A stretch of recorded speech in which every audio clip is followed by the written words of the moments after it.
قورآنەی گەریمان پێی نەبی پێی کافرە بین هاتووە ئەڵێ چی بانگەکان ئەکەینە ئۆتۆماتیک کاکە گیان بانگ عیبادەتە مسلمان ئومەتی محەممەد هە لە زەمانی پێغەمبەر هەتا ئێستا کە هاتوون زانیوتانە بانگ عیبادەت نەبێ بانگ عیبادەتە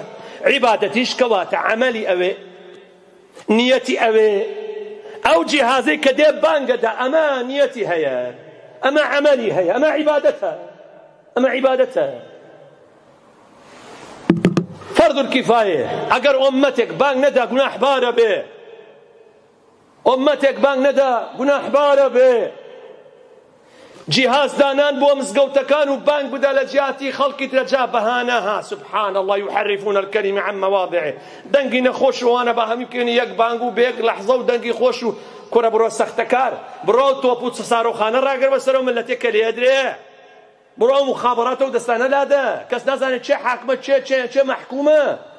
ئەمە فیاگەریە چییە ئیسلامێکی بێ دەسەڵات ئەوجا پێی لێیانێ یەک خنکێنێ تا کەینێ نا من ئەو بانگەوازم بۆ ئەو مسلمانێک کە خۆی بە مسلمانە زانێ خۆی بەوانە هەڵەواسە ئەو مسلمانە وەڵڵا ئەوەندە کافیە مسلمانینە بانگ عیبادەتە عیبادەت ئەبێ نیەتت هەبێ وابێ عەمەلت هەبێ ئەگەر ئەو جیهازە بانگی دا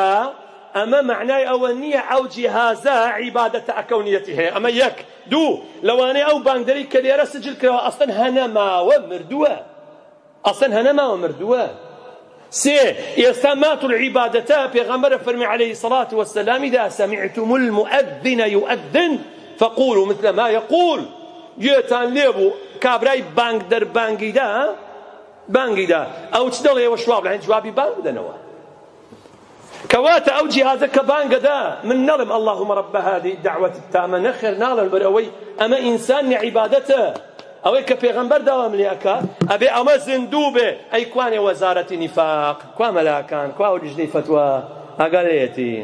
ئەی باشەوە دینە دینی ئومەتێکە خۆی 98% خۆی بە مسلمانە زانێ ڕێی خەڵکەکەتان وەرگرت مەلاکانتان بان کرد کادیرێکی حیزبی دۆڕاوی داماوی تافێ وا ئەزانێ بەوە گەورە و قورسە بێ خۆی خۆت نییە و قرارە ئەزانم پێت ناخۆشە ئەزانم جمهور لە حیزبەکەتە بێتەوە بەڵام مەجبوری وا بڵێ بخوا وا فەرمێ لسورة البقرة ومن أظلم ممن منع مساجد الله أن يذكر فيها اسمه وسعى في خرابها أولئك ما كان لهم أن يدخلوها إلا خائفين لهم في الدنيا خزي ولهم في الآخرة عذاب عظيم با أوانا كمنع مالكان إخواءكن ريقري مالكان العبادة وإسلامكن هيج كسك لو دنيا لو ظالم ترنيا لا إله إلا الله ومن أظلم خوافا من شيء وكل سيغي استفهام شيء لو ظالم تر خوافا من هيج كسك لو ده صلاة الظالم ترنيا لسر قوي زوي كمال كان إخوة من عكاو أما آتي إخواي آتي إخواشا من بويا وقصاناكم لقيامة نمبر جسرك بسر منادات يفر ما على الرسول إلا البلاغ من بيتر راقينم الله فرمي ومن أظلم هیچ کەسێک لەوە زاڵمتر نییە تەلاعب بە بزگەوتەکان و ماڵی خواکە هیچ کەسێک لەوە زاڵمتر نییە و ئەش فەرمێ ولا تركنوا إلى الذين ظلموا تخونی زاڵم نەکەوی مەیلی دڵی بۆ نەکەی فتمسكم النار بە ئاگرات سووتێنم بەس مەیلی بکەی بە ئاگرات سووتێنم مەیلیان مەکەن دەریان کەن لە دوور دەروونتانە والله ئیمان نابن ئەخ باوکم شەهیدە کەی مشکلە لە باوکت شەهیدە تۆ چ قبری باوکت دێتە قبری تۆ ئاگار لە خۆ بێ قووا ئەنفوسەکم خوا فەرمێ هەر کەس خۆی قورتار کە ئەگەڕێینەوە لای خوا ئەو قسانەی من هەموو قیام حجێ بەسەر ئێوە ئەزانە و ئاەت لەکوێ ڕاهاتوە من أظلم ممن منع مساجد الله يك عاد بسركوا وقالت اليهود ليست النصارى على شيء وقالت النصارى ليست اليهود على شيء وهم يتلون الكتاب سبحان الله باسي جولك وسيعة بلي أو آت لدواء وهاتوا بلي لدواء وآتش آتي إخوانا ودوبانا وقالوا اتخذ الله ولدا سبحانه لعاتي دوات جباس مسيح يهوديك كواتا أوانيك عياني مسكوتا كان قران كاري بسردا بكري شعائر إسلام برز رانقري يهود ونصارانا كواتا توبت كجولكيك التبشيري لودانشي بلباسي كردي أقراتي عمر شاخد بشانة دي وعزاني خولا كي تتشاوي خلقا منافق لقلب يغنبر ولا تنبو الجهاد الشيء ديان والصدان منافق شكجرابه خوش فرمي في الدرك الأسفل من النار كفري عملكي منعي مزقوت مالكاني إخواكي بتشوفوا دوا حسبك كتكو جماعة بخد بياكات وتشكارت بها مزقوت هايا شكار بمزقوتايا وزارة أوقاف اللاب الكاروباري الإسلامي كتا آيني أما كفرة هو أمتي محمد أما كفرة هيج كفرك نبي أو كفرة إسلام يكسان كراوة لا هيج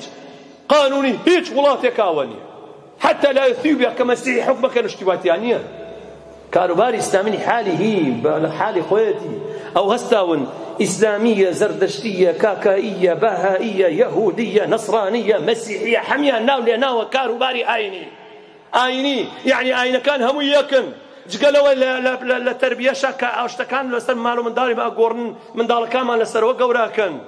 لا حول ولا قوة إلا بالله يشتاش ما وكابر الله بالإيمان هي بخوا خوا شفرمي واتقوا الله الذي أنتم به مؤمنون يلا كوا إيمان كوا تقوى دام كس هي شكا وخول المصلحة اللي قالوا رقي من هرس وعزاني من لبرجواندي وأيديولوجيتي حسن وحسين ساك نا والله من نغرم وقيام التوبة لسر مناتي فري نا والله من قيام حجة لسركم بقن بإيماني خوتان لضل دريان كان ميليان نكن